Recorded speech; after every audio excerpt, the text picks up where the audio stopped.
Ayan, sarap ng motor, pre. And ito na ang sign mo kung naghahanap ka ng sign na bumili ng motor.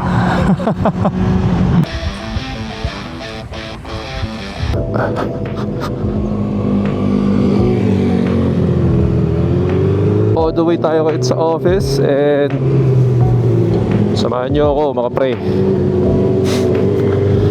So, uy, okay yun ah. Kaya yan.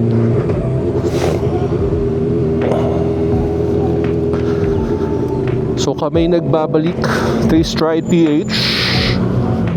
Tagal na namin naka-abuelo eh. Pahinga lang kami kasi may kanya-kanyang work. Alam mo naman, life happens. Kaya ayun. Pero regular na kami, no? So sa mga sumusubaybay, maraming salamat po. At sa mga susubaybay, for sure, hindi kayo magsisisi. Kasi dami kami nakapila. Kaya nga yung mic ko baka nalaglag na eh. Yan. And so far so good ang buhay. Dapat laging ganon. Kamusta kayo? Kung may gusto kayong suggest or kung may suggestions kayo, may gusto kayong motor na i-review namin, sabihin nyo lang at titignan namin. Hindi ko mapaparamis pero titignan namin kung kaya. Yun, liko muna bago lingon, kuya. Good job.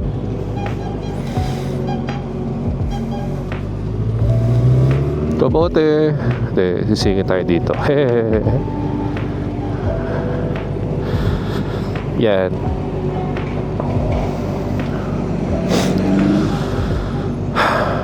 So, ano pwede natin pag-usapan? Actually may naisip na akong pwede pag-usapan eh. Ito, yung transition. Experience ko lang, personal experience sa pag-transition sa big bike.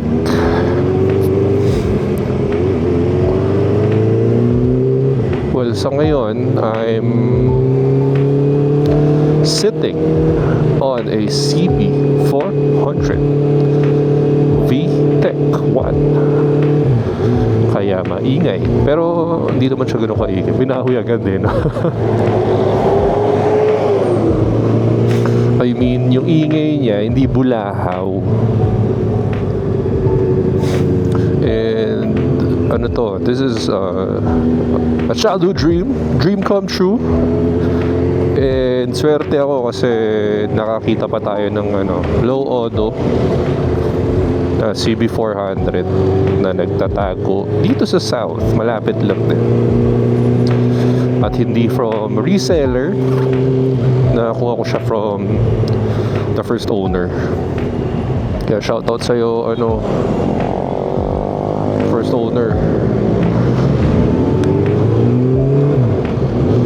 Grabe views oh. Grabe, napapansin ko views tsaka Mirage parang kakaiba mag-drive ngayon. Kahapon medyo nakakailang Mirage akong agresibo na nakakasabay. Anyway, baka lang nataon lang. Oy, kuya. Bawal yun ah. Ay nako. Philippines. So, going back to our topic. Transition. Ano nga ba ang mga dapat nating or dapat yung bigyang pansin? Coming from a low CC displacement, mga scooters and backbones, cafe racer. Nagamit ko yan from 110 to 250cc. Name it. So nagkaroon tayo ng mga ganong motor. And the main difference, syempre, pinakamalaking diferensya is yung eligibility to access the highway. Yun ang pinakamalaking diferensya in the Philippine roads, kasi tayo lang naman ata may batas na Uy, isa ka pa kuya. Ay, bad. Going back, tayo lang naman may batas na ganon. Or baka sa ibang bansa walang scooter, or baka sa ibang bansa walang kamote, pero meron yan. Squid nga yung sa kanila sa atin sweet potato.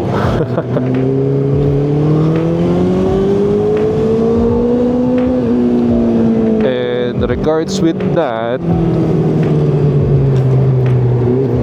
in preparation sa pagpasok ng expressway, kailangan, for me personally, kailangan mo mag-invest sa gears, kasi doon consistent na kung cruising ka, consistent na 60 pataas or 60 to 100, let's say, pero sure yan 60 pataas, kung di traffic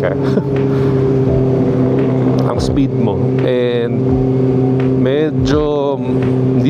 mabilis na yon. Ayun, grabe siya siya na naman baka late na. Ano nangyari dun? Anyway, going back na naman. So kung consistent siya na 60 pataas ang speed, better to invest in good gears, kasi ayaw mo namang mapuruhan, di ba? And ang pag-semplang kasi, it's a matter of di siya it's a matter of what if, it's a matter of when. Kaya yun yung laging nakatatak sa isip ko. So anytime may possibility akong sumemplang, hindi siya paano kung sumemplang ka, it is kailan ako sisemplang. So ganun yung thinking ko. Well, that's for my personal safety din, for precaution, kasi hindi tayo invincible. Hindi sa atin umiikot ang mundo. Kaya katulad yan, ay kala ko kakalan siya. So maraming factors na meron sa kalsada, kaya ayun, doble ingat. At isa ko pang rule pala to share with you, lagi kong dala-dala kahit saan, especially sa pagdadrive ng motor man o kotse. It's, if you doubt it, don't do it. So ganoon ang aking mindset. Para yan, sisingitan ko, ay puta, doubtful ako dyan, or ay puta, hindi ko kaya yan, hindi ko na gagawin, hindi ko nga kaya sarili ko palang hindi ko na aray ko, sa sarili ko palang hindi ko na alam ko na hindi ko kaya, ba't ko pa ibipilit, di ba? Wala nga, nag-iisip ka sa kalye, hindi yung bira ka na ng pira.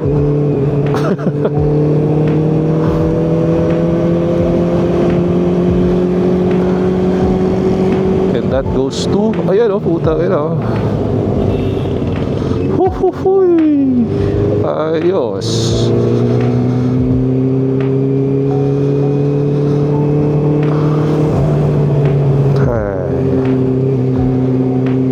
Liko muna bago lingon, pangalawa ka na.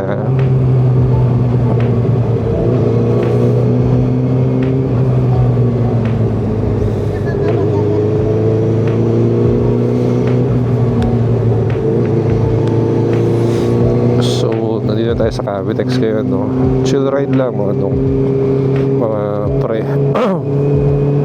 Medyo snag pa yung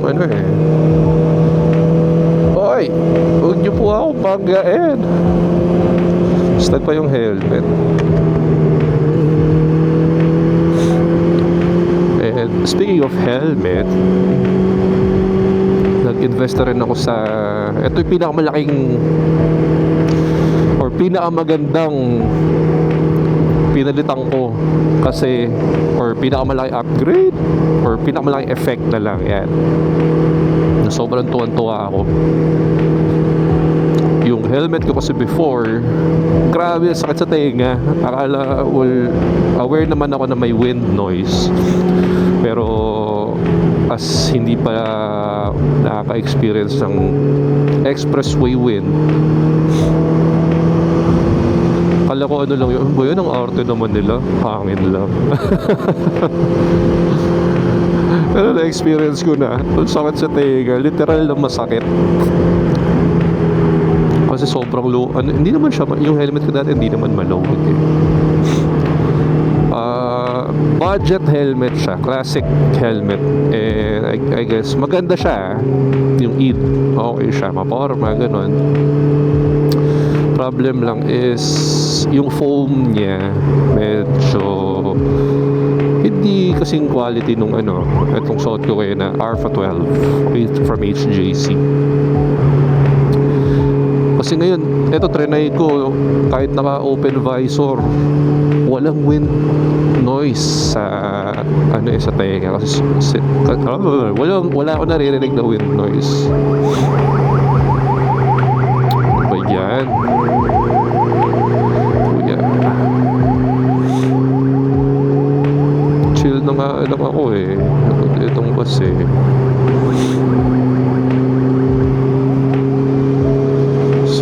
Ayun, yung wind noise ang laking factor. Hindi ko ma-enjoy that time yung expressway.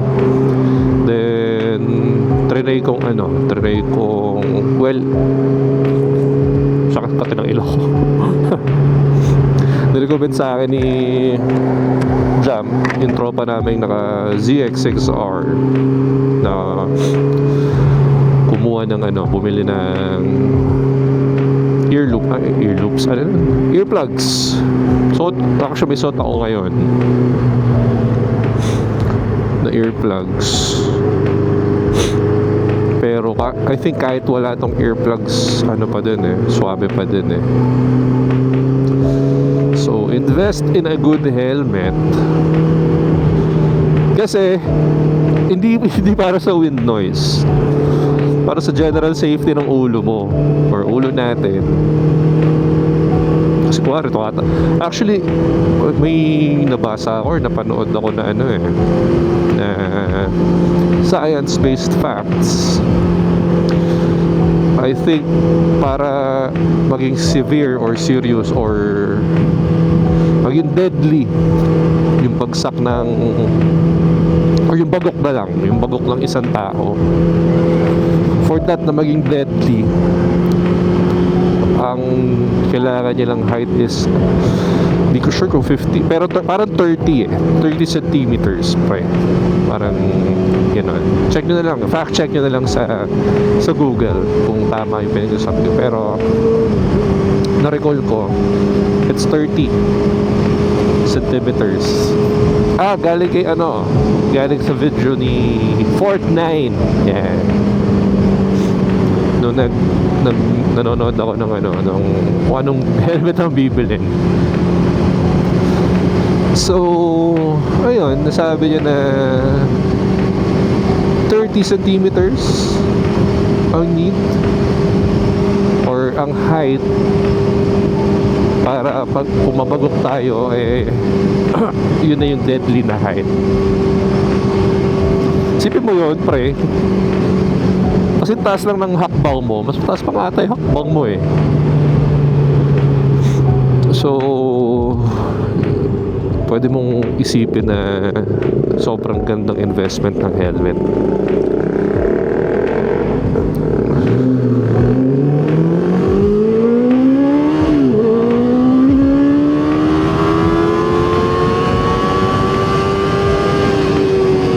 Speaking of investment,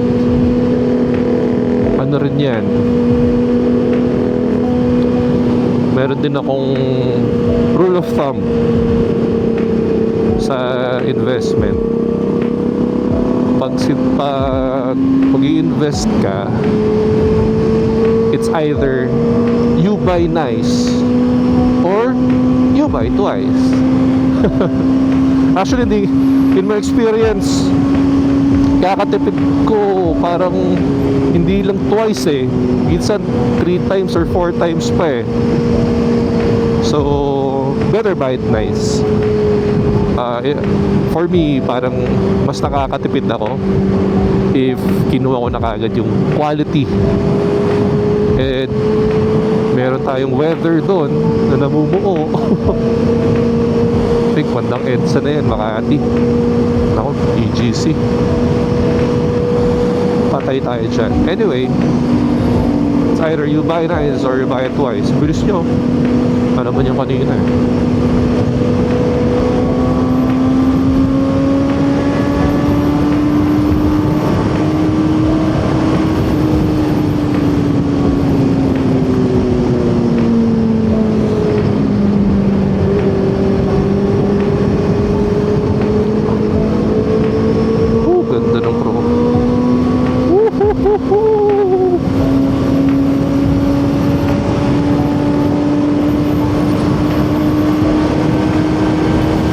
Lakas ng hangin! Lakas ng hangin! Ayun pa pre. Be prepared. Ako buti mabigat ako eh. Pero bumiyahe ako kahapon. Tangina, sinasampal yung ulo ko ng hangin. Naramdaman ko parang natutulak yung ulo ko eh. So yun yung mga bagay na medyo alam ko na, pero hindi ko ine-expect na ganun kalakas. So, well, nga naman kasi tigaw, tumatakbo ka 120. Siyempre, 120 rin yung matatanggap ko na hangin. Tama yung analogy ko. Or ganun din kalakas yung air drag. So hindi ko alam yung exact yung kung may computation yan, pero syempre mag-equalize yung ano, ewan, basta lagi ko sila sabi.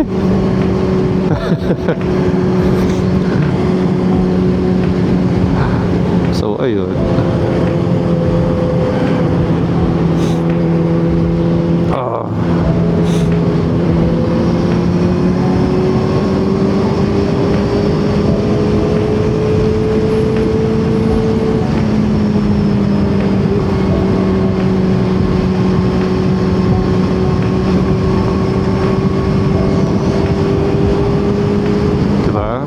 Makatitagig ang ulan. Ulan ba yan? Parang ulan or fog. Hindi, ulan.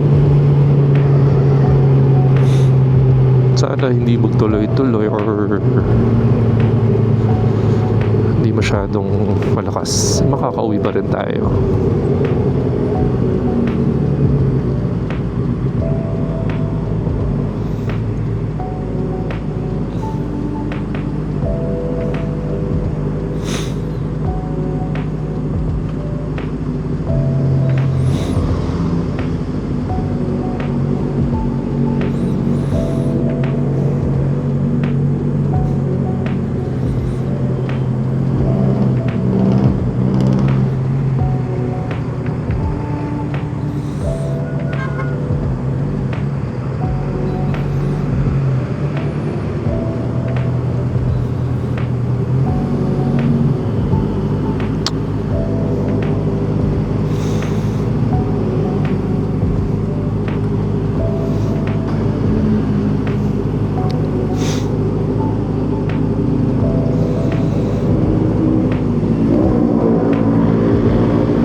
Thank you, sir.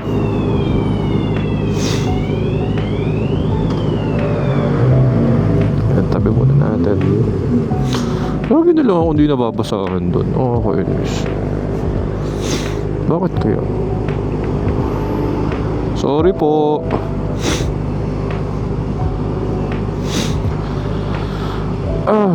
Sarap pagmotor. Hassle lang sa mga ganito. Walang aircon. Pag umulan, basa ka talaga. Pero sarap pag motor, pre. Yun na si Kuya Doming. Siya atay ko sabay ko rin kahapon. May Dominor akong sabay kahapon eh. Napapareho.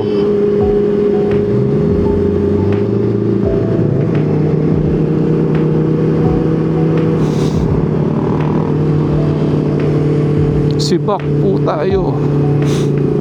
6-4RR. Sheesh. Stop. Parang tahimik niya pa. Ganda.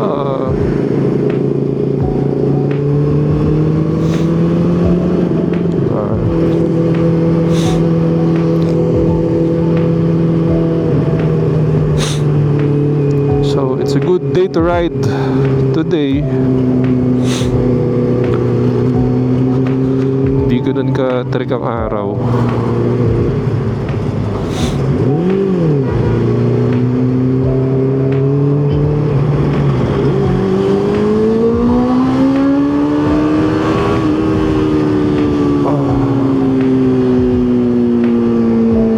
Ano rin downshift ko doon eh. Kita niya.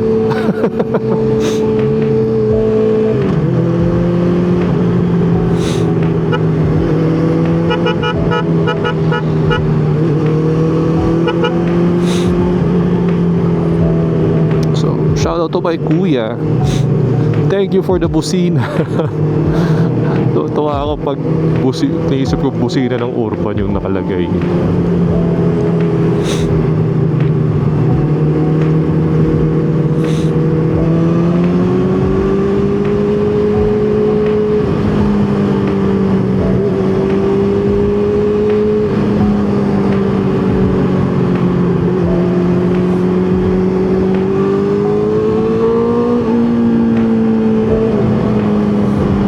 Yes sir. Classic man. Ganda.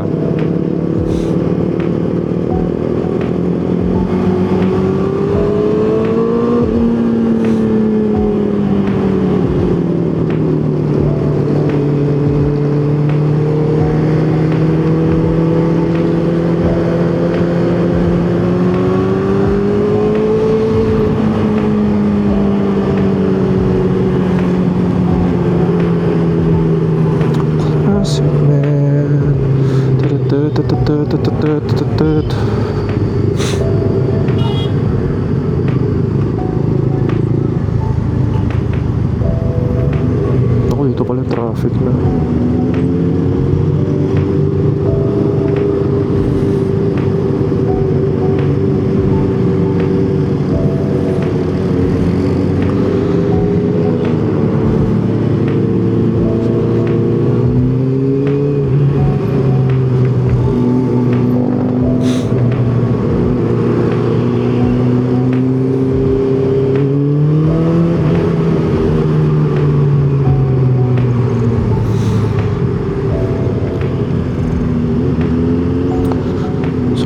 Na ako sa office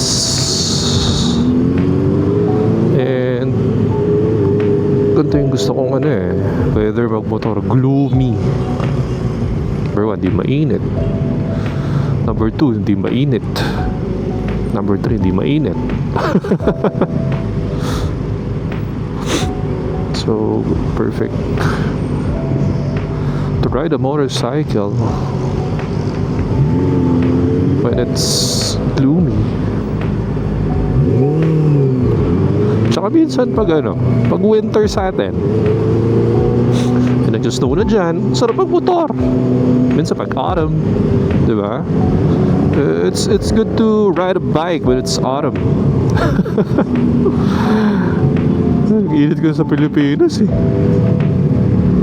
Pero okay lang. Andun na eh.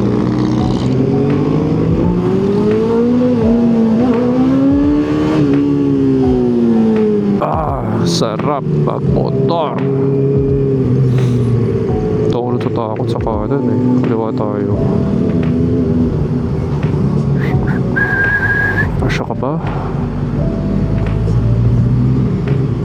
Hindi ako dyan. Tumemplang pa ako dyan.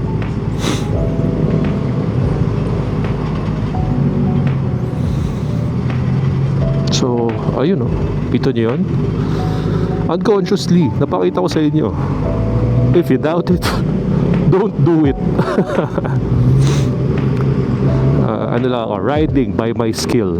Diba? Hindi naman ako ganun ka-expert. Hindi ako ganun kagaling eh. Marunong lang ako eh. So, riding by my skill.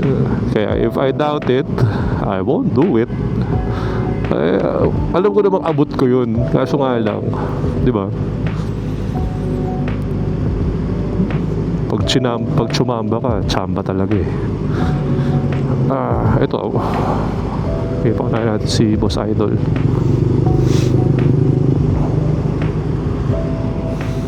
Yan si Kuya Bike. Saka tayo sumingit. Mainit.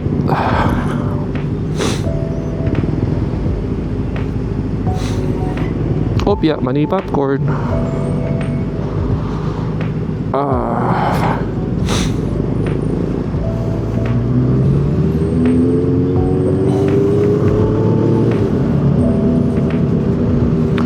Ito na hassle pag traffic. Mainit.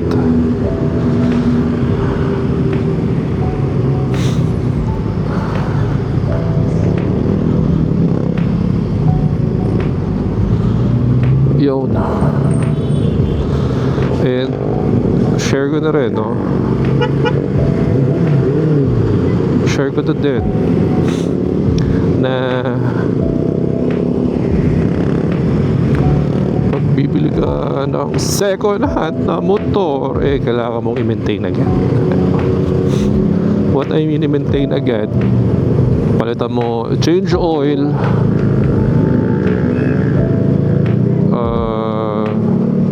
basta change oil, number 1 eh. Para ikaw na yung ikaw na yung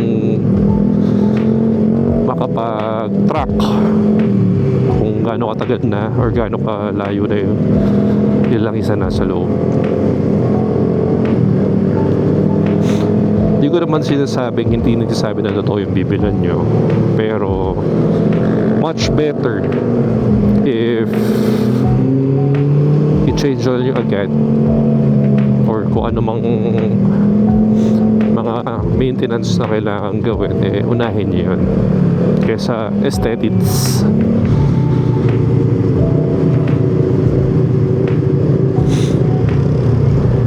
Tulad dito, pagkakuha ko, pina-change oil ko kagad.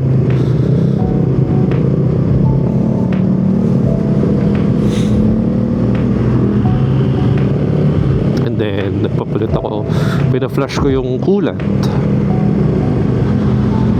tapos pinalitan ko yung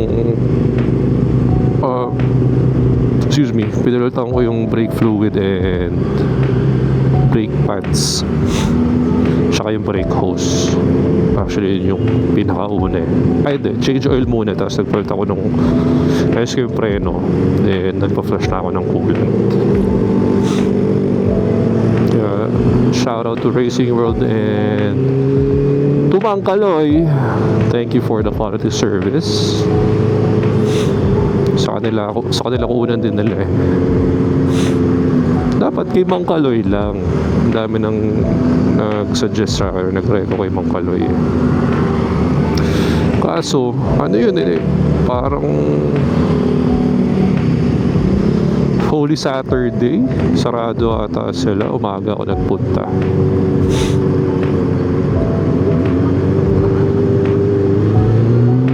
Kaya napunta ako Racing World. And sakto, nakapagpakabit na rin ako ng ilaw. Itong TDD lights. Yeah. Na-score ko sa Racing World. Linaw. Ganda. Doon ayoko lang ng placement niya sa fork kasi wala lang, hindi ko bet. Pero kailangan ko ng ilaw, pero tayo, tsaka wala palang ibang paglalagyan kundi sa fork lang.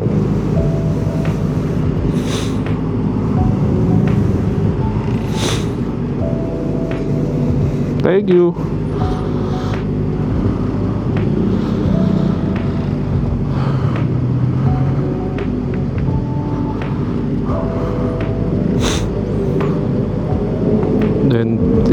pa kung grabe, tatlo tambutso nyo. Sheesh! Tinitignan ko pa kung papalagay ako ng engine guard. Well, gusto ko magpalagay ng engine guard para may malipat yung engine guard or sliders, para malipat yung ilaw MDL. Ay, konti na lang.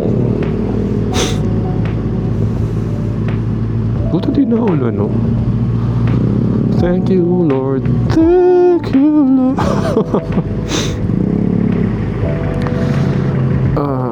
Sarap ang motor.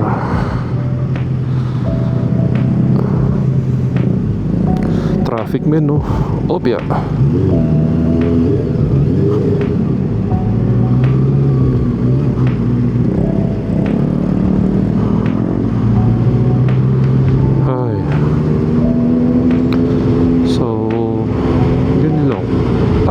Boots.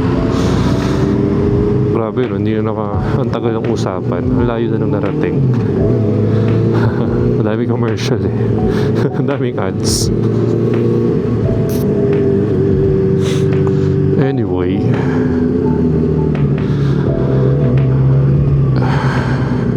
wala na akong maisip, pero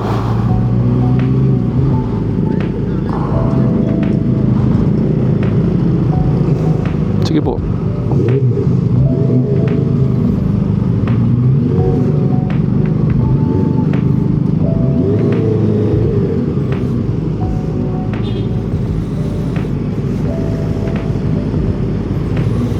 Yeah, init.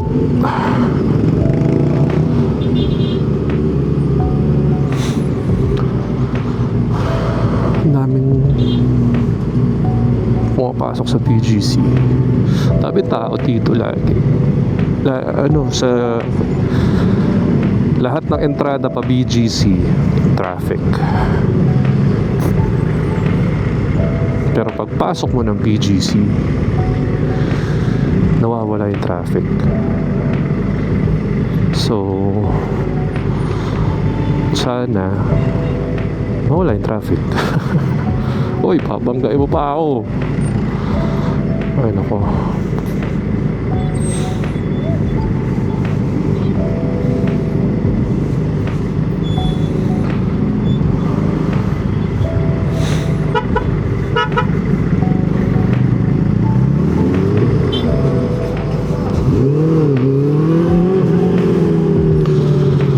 Ay, baho.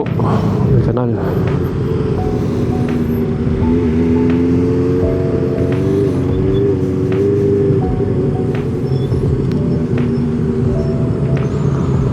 Yes, green light. Ito, PGC proper na.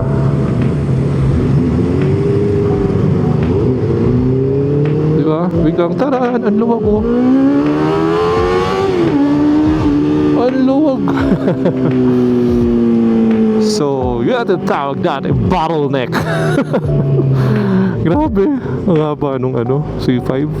I mean, ang haba ng traffic, C5 pa lang. Nagkukumarats. Tapat sa'yo. Ay, nako. Init, chong. Then, ang init to singaw nung nitong motor. Ay, pero sarap magmotor, pre.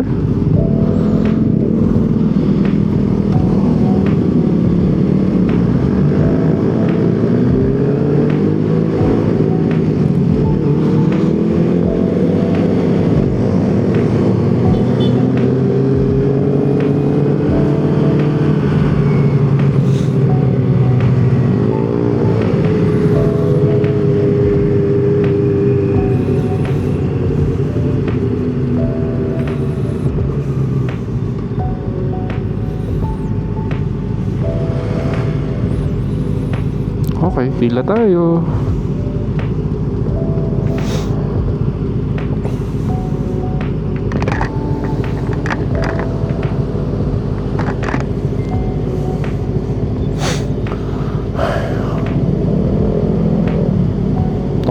kasi yung SUV sa tapat eh. Pero pwede kumanan dyan. You know, turn right anytime with care. Naku, binaran niya na naman.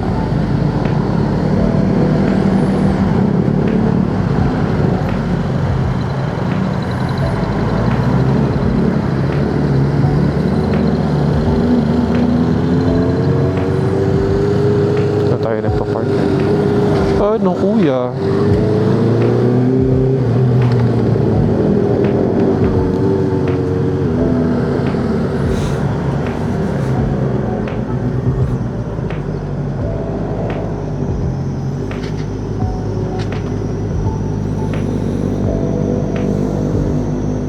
Tigil muna tayo dito.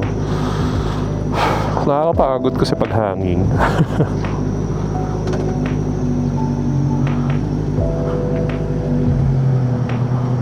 Ay, no, wala na, nalaglag na tayo eh.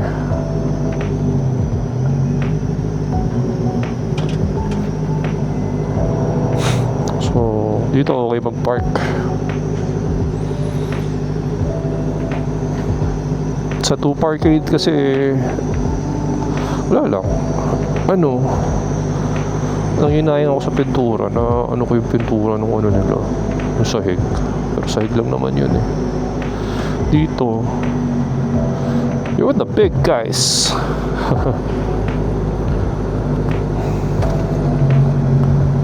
Yan. Tignan yung natin yung plate number ko.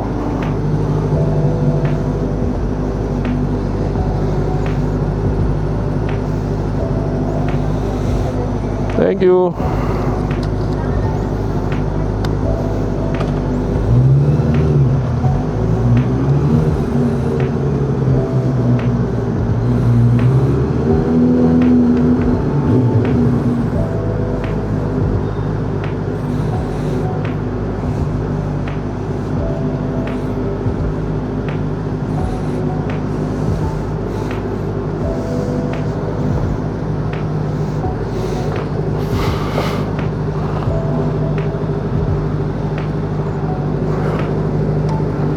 Alright, we're here.